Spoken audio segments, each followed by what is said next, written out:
Welcome back to Neil Ratner Rock Doc's reading room, where I'm reading parts of my book and I'm giving you some stories. All right, we're going to start a new chapter today. It's called Life in the Fast Lane. And I didn't write the book at this point in the book in chronological order. I did it sort of thematically. So we're going to go back to the days with Edgar Winter in New York City, and we'll see where we go from there. All right, let's start. Chapter 5, Life in the Fast Lane. In the early 70s, Steve Paul, Edgar Winter's manager, held court almost every night in the back room of Max's Kansas City, a downtown restaurant and club in Manhattan. Steve wasn't alone. Andy Warhol, Robert Rauschenberg, Lou Reed, David Bowie, and a host of other artists and rock stars also made Max's their late-night home. As Edgar's road manager, I split my time between the band's house in upstate New York and the city. When I stayed overnight in Manhattan, I also ended my days hanging out with Steve at Max's.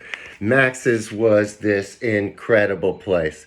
It was on Lower Park Avenue, I don't remember the exact street, Park Avenue South, actually. And it was both a restaurant and a club. And it was really the hangout of all the beautiful people back in the day. I would go there just about every night with Steve, and the place to be at Max's was in the back room. There was a front room, there was a back room, and there was upstairs where they had entertainment, as I recall.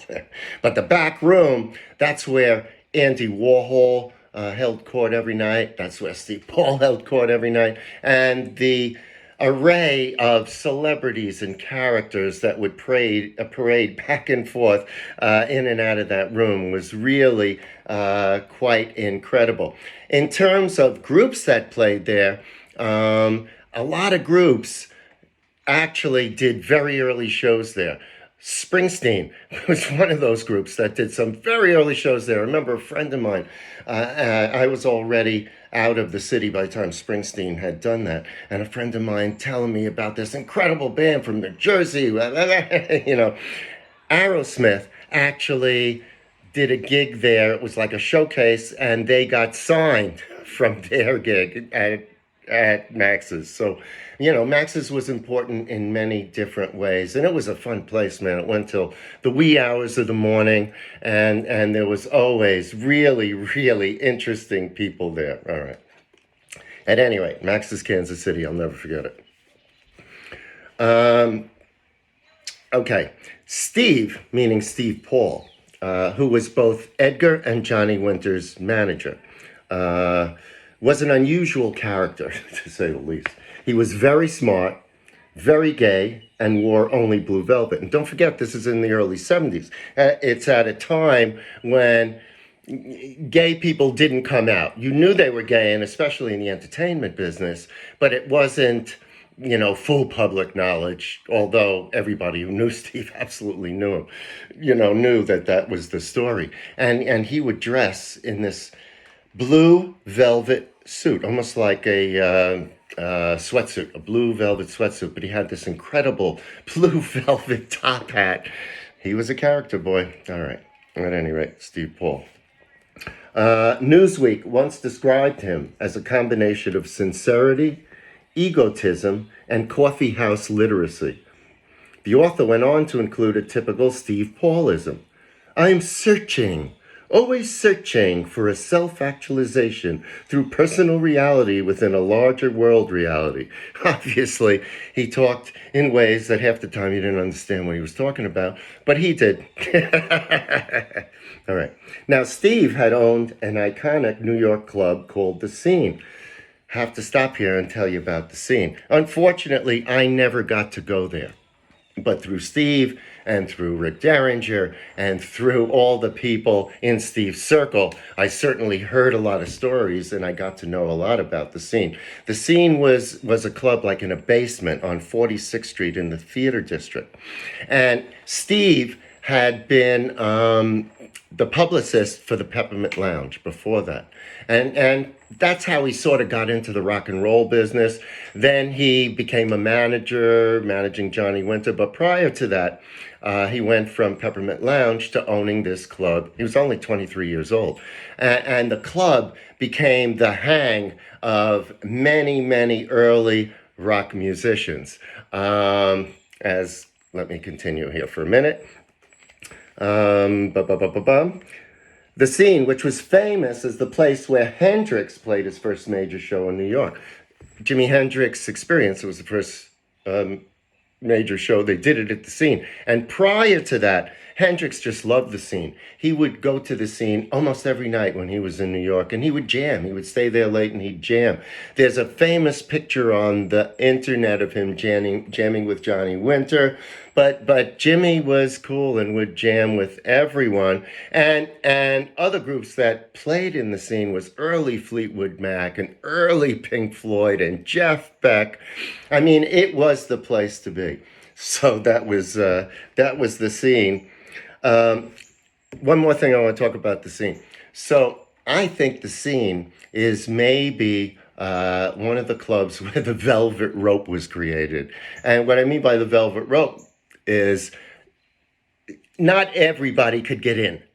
There was somebody working the door, and if he liked you, or if he knew you, or if you were on the guest list, you got in, and if not, you didn't. And I think the Scene was one of the first places that started that. Of course, it became famous later on at Studio 54. And the guy who worked the door for Steve was a guy named Teddy Slatus. And Teddy was this really intense guy. I got to meet Teddy because when I got hired as Edgar's road manager, I had no experience as a road manager. But Steve was already managing Johnny Winter. And Teddy was Johnny's road manager. And I was assured that Teddy would spend as much time with me as necessary to make sure I knew what it was to be a road manager. And so I went out with Johnny and I went out with Teddy. And Teddy was the most organized guy. I mean, he had books and notebooks and pencils in his briefcase. And you know, there's a lot of not such good stories about Teddy in the later years and Johnny and drugs, and I ain't going to get into that because I was gone. Teddy was a big help to me and taught me to be a road manager, and if any of you ever went to the Scene, I'm sure you know who Teddy Slatus was. Okay. Now, back to Max's. Drag queens, music moguls, rock stars, and movie stars hop between the tables at Max's. It didn't matter if they stayed a minute or all night. They knew it was the place to be seen. As I said, the Velvet Underground was the house band, and it was at Max's that they played their final performance with Lou Reed. Patti Smith was Steve's secretary. With her dirty jeans, ripped t-shirt, ratty hair, and incredible mind, she was punk before the word existed. She didn't try to be that way. That was who she was. Robert Mapplethorpe, the photographer, was her boyfriend, and they were part of the nightly backroom crowd. I knew Patti a little from the office, and we talked at Max's, but it was at the Chelsea Hotel where I got to know her best. That's where she and Mapplethorpe lived. But I got to stop for a minute and talk about Patti Smith. You know, like I said, she was just Steve's secretary back in the day, but it was so obvious that she was somebody special. And I really used to enjoy the conversations, and we got kind of friendly. I've talked about Putty in the past, and Putty was around in those days, and Putty reminds me that I had an apartment where I actually had, it was this crazy apartment on 13th Street, and the bathroom, I think, was in the kitchen or something. But Patty and Robert didn't have, they had a shared bathroom at the Chelsea, and Putty reminds me that they used to come over to the apartment to clean up sometimes. But at any rate, Patti Smith, man, I'm so happy she became what she became, because the world deserved to hear what she had to say, and she continues to say it. Patti Smith, yeah. But the Chelsea Hotel, that's the last New York landmark of the 70s that I'm going to talk about for today. All right, the Chelsea Hotel. was a landmark notable for the numerous writers, artists, and musicians who stayed there over the years. Leonard Cohen, a longtime resident, immortalized the hotel in his song Chelsea Number 2. It begins, I remember you well in the Chelsea Hotel. You were talking so brave and so sweet. Now, what he's talking about, and I didn't write in the book, and you could go look it up in the song, is, he was in the Chelsea Hotel. Janis Joplin was in the Chelsea Hotel. They were there at the same time. And they had this hot and heavy love affair, and Leonard Cohen wrote about it. But I mean, the Chelsea, that was on West 23rd Street, and all kinds of famous writers and actors and musicians. It's interesting because the Chelsea and Max's were similar in some ways in terms of the people who frequented both. But I mean, the Chelsea was famous because Allen Ginsberg and Alan Corso used to have their discussions there. And Dylan stayed there. And I mean, you name it, that's who stayed there. And from writers, a little known fact is Arthur C. Clarke actually wrote 2001: A Space Odyssey at the Chelsea Hotel. It was an amazing place, and I got to stay there because I was living with Edgar up in Clinton Corners, not far from Woodstock on the other side of the river. And when I had to go into the city, either I would stay at this apartment Steve had on 18th Street, or I would get a place at the Chelsea Hotel. So when I was in the city, Steve often booked me a room at the Chelsea, and Patti and I would talk late into the night. She wrote beautiful poetry and had started to experiment with performance, putting spoken word to music. I was so impressed by her drive and determination.